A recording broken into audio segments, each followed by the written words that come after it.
How the Grinch Stole Christmas by Dr. Seuss. For Teddy Owens, whoever the heck that is. Every Who down in Whoville liked Christmas a lot. But the Grinch, however, who lived just north of Whoville, did not. The Grinch hated Christmas, the whole Christmas season. Now please don't ask why. No one quite knows the reason. It could be his head wasn't screwed on just right. Could be perhaps that his shoes were too tight. But I think that the most likely reason of all may have been that his heart was 2 sizes too small. But whatever the reason, his heart or his shoes, he stood there on Christmas Eve, hating the Whos, staring down from his cave with a sour, grinchy frown at the warm lighted windows below in their town. For he knew every Who down in Whoville beneath was busy now, hanging a mistletoe wreath. "And they're hanging their stockings," he snarled with a sneer. "Tomorrow is Christmas, it's practically here." Then he growled, with his Grinch finger nervously drumming, "I must find some way to stop Christmas from coming." For tomorrow, he knew, all the Who girls and boys would wake up bright and early. They'd rush for their toys, and then, oh, the noise, noise, noise, noise. That's one thing that he hated the most, all the noise, noise, noise, noise. Then the Whos, young and old, would sit down to a feast, and they'd feast, and they'd feast, and they'd feast, feast, feast, feast. That sounds good. They would feast on Who pudding and rare Who roast beast, which was something the Grinch couldn't stand in the least. And then they'd do something he liked least of all. Every Who down in Whoville, the tall and the small, would stand close together. With Christmas bells ringing, they'd stand hand in hand, and the Whos would start singing. They'd sing, and they'd sing, and they'd sing, sing, sing, sing. And the more the Grinch thought of this Who Christmas thing, the more the Grinch thought, "I must stop this whole thing. Why, for 53 years I've put up with this now. I must stop this Christmas from coming. But how?" Then he got an idea. An awful idea. The Grinch got a wonderful, awful idea.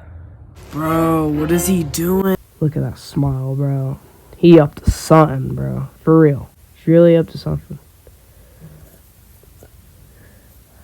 "I know just what to do." The Grinch laughed in his throat. "Ha ha ha." And he made a quick Santa Claus hat and a coat. And he chuckled and clucked, "What a great Grinchy trick. With this coat and this hat, I'll look just like Saint Nick. All I need is a reindeer." The Grinch looked around, but since reindeer are scarce, there was none to be found. Did that stop the old Grinch? No, the Grinch simply said. "If I can find a reindeer, I'll make one instead." So he called his dog Max. Then he took some red thread, and he tied a big horn on the top of his head. Then he loaded some bags and some old empty sacks on a ramshackle sleigh, and he hitched up to old Max. The Grinch said, "Giddy up!" And then the sleigh started down toward the homes where the Whos lay snooze in their town. All their windows were dark, quiet snow filled the air. All the Whos were all dreaming sweet dreams without care. When he came to the first little house in the square, "This is stop number 1, the old Grinchy Claus hissed. He climbed onto the roof, empty bags in his fist. Then he slid down the chimney, a rather tight pinch, but if Santa could do it, then so could the Grinch. He got stuck only once for a moment or two, then he stuck his head out of the fireplace, flew where the little Who stockings all hung in a row. "These stockings," he grinned, "are the first things to go." Then he slithered and slunk, with a smile most unpleasant around the whole room, and he took every single present, pop guns and bicycles, roller skates, drums, checkerboard, tricycles, popcorns, and plums. Dang. And he stuffed them in bags. Then the Grinch very nimbly stuffed all the bags, one by one, up the chimney. Then he slunk to the icebox. He took the Who's feast. He took the Who's pudding. He even took the roast beast. He cleaned out that icebox as quick as a flash. Why, that Grinch even took their last can of Who hash. Then he stuffed up all of the food up the chimney with glee. "And now," grinned the Grinch, "I will stuff up the tree." And the Grinch grabbed the tree, and he started to shove, when he heard a small sound like the coo of a dove. He turned around fast, and he saw a small Who, little Cindy Lou who was no more than 2. The Grinch had been caught by this tiny Who daughter, who got out of bed for a cup of cold water. She stared at the Grinch and said, "Santa Claus, why? Why are you taking our Christmas tree? Why?" But you know that old Grinch was so smart and so slick, he thought up a lie, and he thought it up quick. "Why, my sweet little tot," the fake Santa Claus lied, "there's a light on the street that won't light on one side. So I'm taking it home in my workshop, my dear. I'll fix it up there, then I'll fix it back here. Ho, ho, ho!" And his fib fooled the child. Then he patted her head, and he got her a drink, and he sent her to bed. And when Cindy Lou Who went to bed with her cup, he went to the chimney and stuffed the tree up. Then the last thing he took was a log for their fire. Then he went up the chimney himself, the old liar. On their walls he left nothing but hooks and some wire. And the one speck of food that he left in this house was a crumb that was even too small for a mouse. Then he did the same thing to the other Who's houses, leaving crumbs much too small for the Who's mouses. It was 1/4 dawn, all the Who's still abed, all the Who's still a snooze, when he picked up his sled, packed it up with their presents, the ribbons, the wrappings, the tags, and the tinsel, the trimmings, the trappings, 3,000 feet up the side of Mount Crumpet. He rode with his load to the tip-top to dump it. Pooh, pooh to the Who's, he was grinchiously humming. They're finding out now that no Christmas is coming. They're just waking up. I know just what they'll do. Their mouths will hang up open. A minute or two, then the Who's down in Whoville will all cry, "Boo-hoo!" That's right. "Now that's a noise," grinned the Grinch, "that I simply must hear." So he paused, and the Grinch put his hand to his ear, and he did hear a sound rising over the snow. It started in low, then it started to grow. But the sound wasn't sad. Why, this sound sounded glad. It couldn't be so, but it was glad. Very. He stared down at Whoville. The Grinch popped his eyes, then he shook. What he saw was a shocking surprise. Every Who down in Whoville, the tall and the small, was singing without any presents at all. He hadn't stopped Christmas from coming. It came!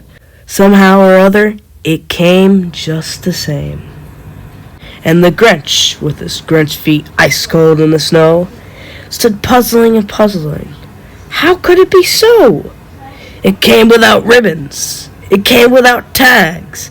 It came without packages, boxes, or bags. And he puzzled 3 hours till his puzzler was sore. Then the Grinch thought of something he hadn't before. Maybe Christmas, he thought, doesn't come from a store. Maybe Christmas, perhaps, means a little bit more. And what happened then? Well, in Whoville, they say that the Grinch's small heart grew 3 sizes that day. That's a big heart attack. And the minute his heart didn't feel quite so tight, he whizzed with his load through the bright morning light, and he brought back the toys and the food for the feast. And he himself, the Grinch, carved the roast beast. Thank you, everybody. Have a Merry Christmas. I know it's not Christmas yet by the time I post this, but I just want to give something special again. I know I already did with that awful song that I did. It was crazy. Yeah, but I just kind of wanted to do something else, something fun that I haven't done before. I hope you enjoyed it, but, I can't just... I'd be surprised if you thank me for this, but thank Dr. Seuss. Rest in peace, obviously, but you should watch the cartoon. It's the best one, man. Well, besides the Jim Carrey one. But this is a very good book. It's very simple, but it tells something, which I don't think you care. But, hey, it's Christmas time, and I just wanted to have another special. Now, I'd be surprised if you use this for ASMR at night. But some people are like that. And say hello to this black and white Grinch. He is a symbol of what people call a person who doesn't like Christmas. Yes, I know. But everybody have a great time this year. Anybody who watches my videos, I'm thankful for, because I only did this for fun, and I already have 21 subscribers. That's surprising to me, because I only did this for fun, and my older videos were cringe. I mean, I can even agree, bro. They were awful. But hey, look, just have a great time this year, and Merry Christmas.